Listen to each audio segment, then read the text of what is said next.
This dude Hokuzono just cannot take a day off for 1 second, bruh, but Kagurabachi chapter 103 does not disappoint. Yeah, it never has, let's be real. It starts off, Chihiro and Yura are still throwing hands. Well, they're throwing swords, but well, they're not throwing this. They're fighting with swords. We get this really, really cool POV shot, which reminds me of the teleporter guy in Mob Psycho, where he's pointing Magatsumi at Chihiro, says Dragonfly, and Dragonfly seems to be more of like a gunshot or cannon ability. It blasts Chihiro through a building. Samura teleports behind him using the feathers, and I'm loving the way that Hokuzono is like incorporating every unique ability into the fight while keeping his choreography beautiful. Like it's so well done the way he does fights. I love it. And then they explain that Yura is basically not contracted to the blade. He's just borrowing its power. So he shouldn't be as strong, and he can't draw the blade either. So we need to kill him here and now, and then deal with the Swordmaster and the Shinuchi as a separate problem later. That's easier said than done because Yura is locked in. And remember, this guy's not even a swordsman, alright? He's just got crazy reflexes, and now he's been amped by the power of Magatsumi. So he is ducking and weaving their blows, even when he's in a 1v2 in some beautiful panels. Kind of like Yuji's Manji kick, like,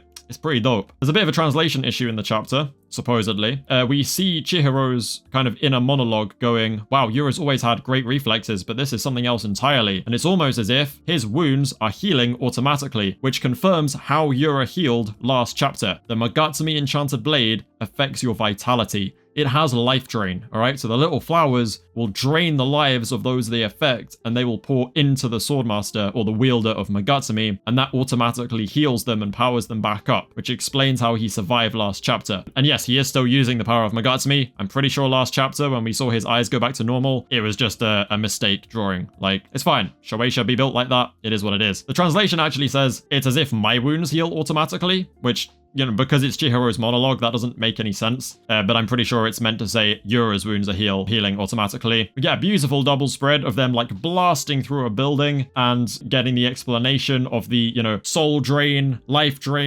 steal. I don't know, he takes your shit and turns it into health. It's like some video game mechanic. I'm sure you guys are smart enough to figure out what I mean when I say life drain. You get it. W double spread of like Chihiro and Samura literally on fire while fighting Yura covered in these flowers. Just such a beautiful like concept. I can't wait to see the anime, just seeing them fighting while on fire. The flames of universal mercy. It's so cool. But yeah, it does seem like he has better control than Kiora does, because obviously Soga isn't fighting back. And then we see Shiba is still running around the city like Gojo on floor B5, getting every civilian he can out of there. And I love how we just see like him whooshing past desks and buildings with papers flying everywhere. Honestly, the way it's paneled really does remind me of that Gojo moment. And it's so cool to think that this guy without an enchanted blade, that Yura has already expressed a little bit of maybe not fear, but nerves over this guy being part of the play. It's just really cool to see. I just love that he's like zooming around the whole place, and somehow he's getting everyone out of the right place at the right time before the battle even moves there. It's like, I'm telling you, Shiba knows. He always knows where he's teleporting to. He always knows where he's needed. He always knows what's going on the second he gets there. Like, he must have some kind of like observation haki shit, because how does he know everything? Yura uses a wide-scale spider on the building, which immobilizes the targets, but in just after a second, Samura manages to use the flames to nullify the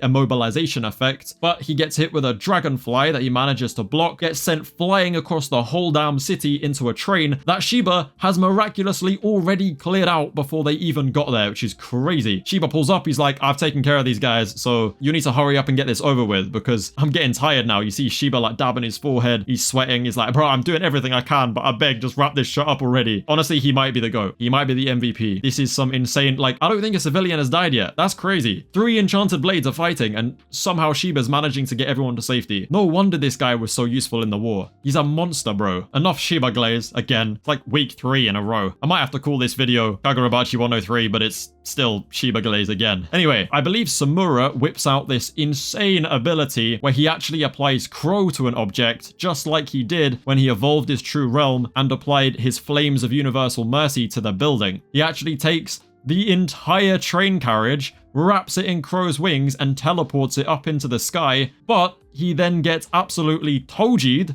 by Yura's dragonfly. Honestly, he is there looking like the Apple logo, bro. He's got half of his side missing and his arm has been torn to shreds. But he's the healer, so he should be alright. He just needs some time bought for him, which is why Chihiro pulls up behind him in the train, aura farming while on fire. That's a crazy sentence that I've just said. He pulls up in the train, floating in the sky, aura farming while on fire, fighting the main villain. What is this series, man? It's so peak. It's a double spread as well. I can't get over it. It's just so good. Chihiro is all like, nice, now we have an arena in the sky where people aren't in trouble and Shiba can actually chill for a second, but I can't let him get back down there. So Yura then slams the Shinichi back down, causes a big centipede, but Chihiro goes Nishiki and he eats that shit. He has such precision with his blade that he cuts through the centipede, tanks the impact, and penetrates his sword straight into Yura's side. But Yura makes fun of him for being like, you took a wager there with that one, but you missed my internal organs, so you lose. And Chihiro is like, nah, bruv. The wager is what comes next. And then Samura sets Yura on fire with his flames, and we then get the explanation that because Yura is simply borrowing this power from the real Sword Saint who's actually contracted to the blade, it means it's effectively an external force that's altering his physiology right now. It's a physical abnormality, which means that when you apply the flames of universal mercy to this borrowed power, it strips them away, which causes Yura to literally start having the power of the Magatsumi stripped away from him, which is shown by his eyes, turning back into normal eyes. And so Chihiro and Yura are just there in the sky, both burning up. They're just fighting inside a fireball that is buffing Chihiro and massively nerfing Yura. And honestly, the chapter just ends with like Yura looking hella stressed, burning up, losing this power. It's just making me wonder, bruv, like, where do we go from here? Like, Yura's deadass losing. How do we get out of this one? Is he gonna have to pull some like crazy Magatsumi ability out to counter this? Like, I don't know how he walks away from this. Maybe Heishaku's gonna have to come in and save him, bro. Some outside intervention. Maybe Soga's gonna try take over and do it himself. I don't know, but it's not looking good for Yura. I'm gonna be real, like they outplayed him. Simple as that. They have just outplayed him. Yeah, I don't know, man. It's a techie one, because there are some people who think Kagurabachi is legitimately ending here.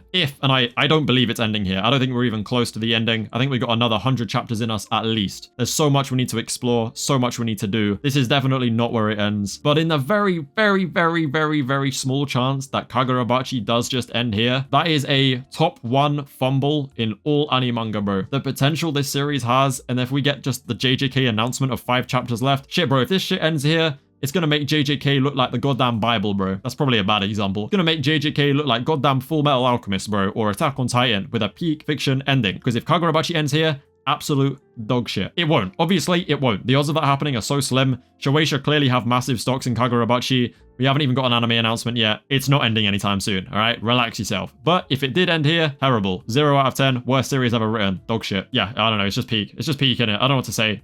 The fights, the choreography, the use of abilities, interactions between the characters, Shiba doing his thing in the background. Everything's still going on in Kamanabe HQ right now with like the Hishaku running rampant. For all we know, Hiyuki's in there fucking shit up right now. Azami's in critical condition. Hakuri is like doing Hakuri things. I don't even know, bro. This series is just moving mad. But yeah, that's Kagurabachi 103. Like, subscribe. Please subscribe. I desperately need subscribers so I can get this shit monetized and then live. Yeah, see you guys in a bit. Peace.